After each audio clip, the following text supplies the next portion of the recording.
www.news.com।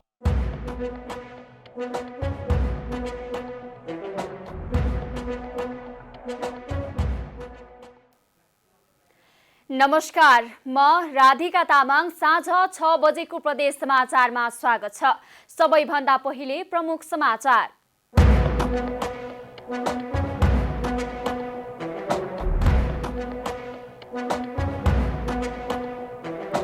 Bagmati प्रदेशको आगामी आर्थिक वर्ष 2079-80 को नीति तथा कार्यक्रम सार्वजनिक। नमुना वडा समाजवादी कार्यक्रम कार्यान्वयन गरिने।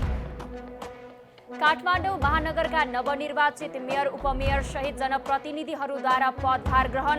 फोहोर व्यवस्थापन नभएसम्म जितको खुसियाली नमनाउने बालिनको घोषणा।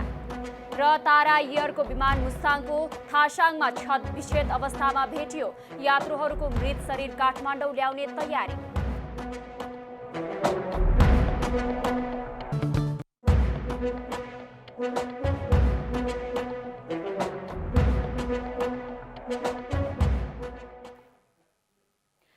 बागमती प्रदेश सरकारले प्रदेशको आगामी आर्थिक वर्ष 2079-80 को नीति तथा कार्यक्रम सार्वजनिक गरेको छ।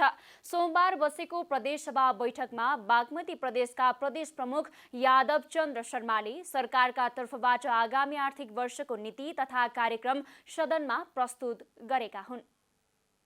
बागमती प्रदेश सरकारले प्रदेशको आगामी आर्थिक वर्ष 2079-80 को नीति तथा कार्यक्रम सार्वजनिक गरेको छ। सरकारले नमुना वडा समाजवादी कार्यक्रम कार्यान्वयन गरिने, सरुवा रोगहरूको जोखिम नियन्त्रण र कोभिड-19 जस्ता महामारीको प्रतिकार्यको प्रभावकारी व्यवस्थापनको निम्ति कम्तीमा 50 बेडको सुविधा सम्पन्न प्रदेश स्तरीय सरुवा रोग अस्पताल स्थापना गर्ने कार्यलाई अगाडि बढाउने भएको छ। मुख्यमन्त्री जनता स्वास्थ्य कार्यक्रम अन्तर्गत विपन्न नागरिकलाई क्यान्सर, हृदयघात, मस्तिष्कघात र अब्स्ट्रेटिक फिस्टुला लगायतका रोगको उपचारमा दिइँदै आएको सहुलियत व्यवस्थालाई थप प्रभावकारी बनाउने उल्लेख गरेको छ। प्रदेश सरकारले बागमती प्रदेशको इच्छा समृद्धिको लागि प्राविधिक शिक्षा भन्ने नाराका साथ प्राविधिक शिक्षा सञ्चालन भइरहेका शिक्षालयहरूलाई प्रोत्साहन गर्ने, सामुदायिक क्याम्पसमा अध्ययनरत छोरी बुहारीलाई प्रदान गरिने छात्रवृत्ति कार्यक्रमलाई निरन्तरता दिने भएको छ। त्यसैगरी सरकारले प्रदेशमा रहेको सीमान्तकृत चेपाङ समुदायको आर्थिक सामाजिक रूपान्तरणका विशेष संरक्षण क्षेत्र बनाउने, यौनजन्य दुर्व्यवहार, बाल विवाह, मानव बेचबिखन र विद्युतीय अपराध विरुद्ध सचेतना जगाउन हाम्रो ध्यान युवा सचेतना अभियान सञ्चालन गर्ने, प्रदेश खेलकुद विकास र विस्तारका लागि प्रदेश खेलकुद परिषद र स्थानीय तहसँगको सहकार्य र साझेदारीमा प्रदेश स्तरीय रङ्गशाला, खेल पूर्वाधारहरूको निर्माण र संरक्षण गर्ने, प्रदेश स्तरीय खेलकुद प्रतियोगिता आयोजना गर्ने, एक स्थानीय तह एक खेल मैदानको नीति लिने भएको छ। एक घर एक धारा पूर्ण सरसफाई हाम्रो अभियान अभियानलाई अगाडि बढाउन प्रदेश स्तरका विद्युत आयोजनाहरूको विकास, अनुगमन तथा नियमन लगायत समग्र व्यवस्थापनको लागि कानुन तर्जुमा गर्ने, प्रदेश कृषि विकास ऐनको तर्जुमा गर्ने, प्रदेश पोल्ट्री विकास बोर्डको स्थापना गर्ने, पशु स्वास्थ्य तथा क्लिनिकल सेवालाई विस्तार गर्न स्थानीय तहसँगको समन्वयमा एक वडा एक पशु स्वास्थ्य क्लिनिक कार्यक्रम सञ्चालनमा ल्याउने, प्रदेशभित्र सम्भाव्यता आधारमा रासायनिक मल कारखाना र कृषि औजार कारखाना स्थापना गर्ने प्रक्रिया अगाडि बढाउने भएको छ।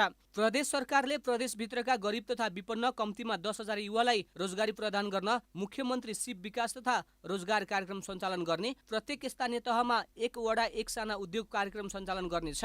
प्रदेश गौरवको आयोजनाको रूपमा फर्पिङ हुमाने भन्ज्याङ कलङ्की हेभी सडक यसै आर्थिक वर्षमा निर्माण सुरु गर्ने नीति तथा कार्यक्रममा उल्लेख गरेको छ। काठमाडौँ महानगरपालिकाका नवनिर्वाचित मेयर बालेन्द्र शाहले काठमाडौँको फोहोर व्यवस्थापन नभएसम्म जितको खुसियाली नमनाउने बताउनु भएको छ। सोमबार महानगरपालिकाको मेयरको शपथ ग्रहणपछि पदभार ग्रहण गर्दै उहाँले यस्तो बताउनु भएको हो। मेयर शाहले काठमाडौँवासीले गरेको पापको भोगी सिस्टोलवासी भइरहेको भन्दै उनीहरू स्वस्थ वातावरणमा बस्न पाउने व्यवस्था नभएसम्म सञ्चार माध्यमहरूमा अन्तर्वार्ता र खुसियाली नमनाउने घोषणा गर्नुभयो। स्थापना नभएसम्म अहिले गर्दैनौँ। त्यो भइसकेपछि सबै कुराहरू विस्तृत नगर्ने अहिले हाम्रो फर्स्ट प्रायोरिटी त्यो हो। किन भन्दाखेरि हामीले गरेको पापको भोगी चाहिँ उहाँहरू भइराख्नु भएको छ। सिस्टोलवासीहरू हाम्रो फोहोरले गर्दाखेरि उहाँहरू क्यान्सर पीडित हुनुभएको छ, छालाको रोग भएको छ, त्यत्रो मान्छेहरू मरिराख्नु भएको छ। अनि शोक मनाउने बेला हो होइन। हाम्रो फोहोर व्यवस्थापन नभएसम्म सिस्टोलवासीहरूलाई उहाँहरूको त्यो भनौँ न एउटा स्वास्थ्य वातावरणमा बस्ने कुराहरू, स्वच्छ हावा फेर्न पाउने कुराहरू, स्वच्छ पानी पिउने कुराहरू, उहाँहरू बाँच्न पाउने अधिकार पूर्ण नभएसम्म अरू कुराकानी हामीले नगर्ने कुराहरू।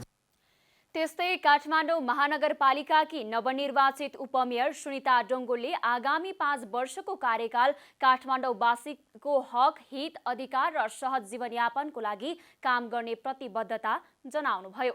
उहाँले व्यक्तिको सफलता र असफलताको पछि भन्दा पनि संस्थालाई विकास गर्नेमा लक्ष्य राख्ने बताउनुभयो। उहाँले आफूले प्रतिबद्धता जनाएका कुरालाई बजेटमा समावेश गरेर सह-अस्तित्व, सहकार्य र समन्वयमा काठमाडौँलाई विकास गर्न लागि पर्ने बताउनुभयो। उपमेयरको र डेपुटी मेयर उपमेयर भइरहँदाखेरि कानुनले दिएका अधिकारहरूमा रहेर आफूले जतिसक्दो एफिसियन्ट रूपमा काम गर्ने पनि यहाँलाई जानकारी गराउन चाहन्छु। र यसको साथसाथै अब भने हामीले यो त्यो भन्नुभन्दा पोलिटिक्सलाई डर्टी गेम बनाउनु भन्दा पनि अब सबैजना एकसाथ मिलेर हामीले सहकार्य, सहमति र त्यसै गरी सह-अस्तित्व यी सिद्धान्तहरूलाई परिपालन गरेर अघि बढ्नु छ। काठमाडौँ नगर कार्यपालिकाको बैठक आजै बस्ने र बैठक प्रत्यक्ष प्रसारण हुने भएको छ। पोखराबाट मुस्ताङका लागि आइतबार बिहान उडेर सम्पर्कविहीन भएको तारा एयरको ट्विन अटर NAT विमान दुर्घटनाग्रस्त अवस्थामा फेला परेको छ। मुस्ताङको मानापाथी हिमालको फेदी स्थित थासाङ गाउँपालिका स्थित कोवाङ गाउँको सानुसरे भिरमा छरपष्ट अवस्थामा विमानको पार्टपुर्जाहरू भेटिएको नेपाली सेनाले जनाएको हो। उद्धारमा खटिएका नेपाली सेनाको टोलीले विमान फेला पारेको हो। विमानमा दुर्घटना भएको स्थानबारे जानकारी भने यार्सा गुम्बा टिप्न जानेहरूले दिएका थिए। विमानमा सवार कोही पनि जीवित फेला नपरेको थासाङ गाउँपालिका अध्यक्ष प्रदीप गौचनले बताएका छन्। विमानमा सवारको सब स्थानीय र सुरक्षाकर्मीको टोलीले संकलन गरिरहेको छ। दुर्घटनास्थलमा करिब 100 सुरक्षाकर्मी र 3वटा हेलिकप्टर परिचालन भएको सेनाले जनाएको छ। मौसमले साथ दिए यात्रुहरूको मृत शरीर काठमाडौँ ल्याउने तयारी भएको सेनाले जनाएको छ। आइतबार बिहान 9:55 बजे जहाँ जोमसोम विमानस्थल अवतरणका लागि उडे पनि पुग्न नपाउँदै सम्पर्कविहीन भएको थियो। विकट र उच्च क्षेत्रमा विमान दुर्घटनामा परेको र ठूलो आवाज आएको स्थानीयवासीहरूले जानकारी गराएपछि त्यस क्षेत्रमा आइतबारदेखि नै खोजी कार्य तीव्र बनाएको थियो। विमानमा 2 जर्मनी नागरिक, 4 भारतीय नागरिक, 13 नेपाली नागरिक र 3 चालक दल सहित 22 जना रहेका थिए।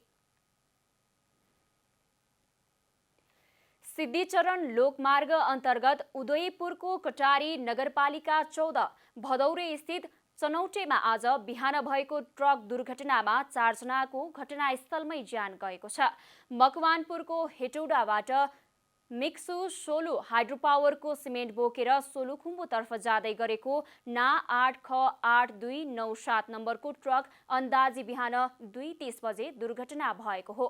दुर्घटनामा ट्रकका चालक बाराको सिमरा एका 35 वर्षीय सुजित गलान, सहचालक 35 वर्षीय नितेश खड्का, ट्रकमा सवार सिमरा एका 17 वर्षीय अनुज लामा र 37 वर्षीय राजन तामाङको घटनास्थलमै ज्यान गएको जिल्ला प्रहरी कार्यालयका प्रहरी निरीक्षक मोहन थापाले बताएका छन्।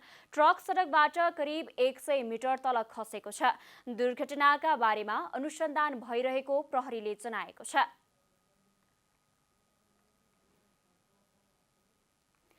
अन्तर्राष्ट्रिय सम्बन्ध समितिले सर्वोच्च अदालतको निर्णय विपरीत निजगढ अन्तर्राष्ट्रिय विमानस्थल निर्माणको कार्यलाई अघि बढाउन सरकारलाई निर्देशन दिएको छ। सोमबार सिंहदरबारमा बसेको समितिको बैठकले निजगढ अन्तर्राष्ट्रिय विमानस्थलको काम शीघ्र अघि बढाउन आवश्यक कानुनी, प्रशासनिक र व्यावहारिक कार्य गर्न नेपाल सरकारलाई निर्देशन दिएको हो। समितिकी सभापति पवित्रा निरौला खरेलले समितिको तर्फबाट नेपालको राष्ट्रिय हित अनुकूल अर्थतन्त्र सुदृढ तुल्याउने उद्देश्यका साथ लामो समयको अध्ययन तथा लगानीका साथ अघि बढाएको राष्ट्रिय गौरवको निजगढ अन्तर्राष्ट्रिय विमानस्थल निर्माण आयोजनाको कार्य रोक्नुपर्ने निर्णय कुनै पनि दृष्टिबाट उचित नभएको बताउनुभयो। उहाँले बाह्य र आन्तरिक ऋणको बोझ बोक्दै कठिन अवस्थामा रहेको नेपालको अर्थतन्त्रमा निजगढ अन्तर्राष्ट्रिय विमानस्थल निर्माणको प्रयोजनको लागि भइरहेको अरबौं रुपियाँलाई निरर्थक तुल्याउँदा झनै धक्का लाग्ने बताउनुभयो। नेपालको अर्थतन्त्रलाई निजगढ अन्तर्राष्ट्रिय विमानस्थल निर्माणको प्रयोजनको लागि भइरहेको अरबौं रुपियाँलाई निरर्थक तुल्याउँदा झनै धक्का लाग्छ।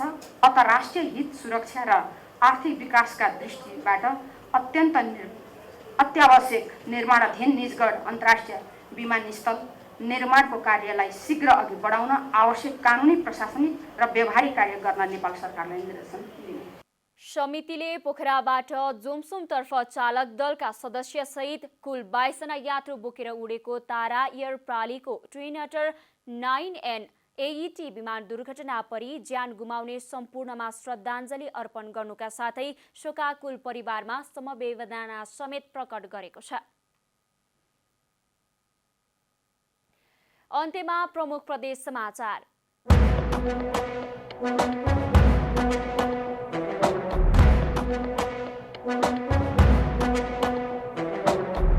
बागमती प्रदेशको आगामी आर्थिक वर्ष 2079-80 को नीति तथा कार्यक्रम सार्वजनिक, नमुना वडा समाजवादी कार्यक्रम कार्यान्वयन गरिने। काठमाडौँ महानगरका नवनिर्वाचित मेयर, उपमेयर सहित जनप्रतिनिधिहरूद्वारा पदभार ग्रहण, फोहोर व्यवस्थापन नभएसम्म जितको खुसियाली नमनाउने बालेनको घोषणा।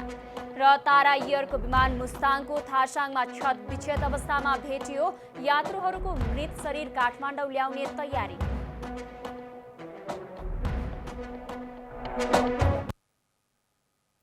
प्रदेश समाचार अहिलेलाई यति नै। जनताद्वारा जनताका लागि प्रसारित जनता टेलिभिजन हेर्दै गर्नुहोला। नमस्कार।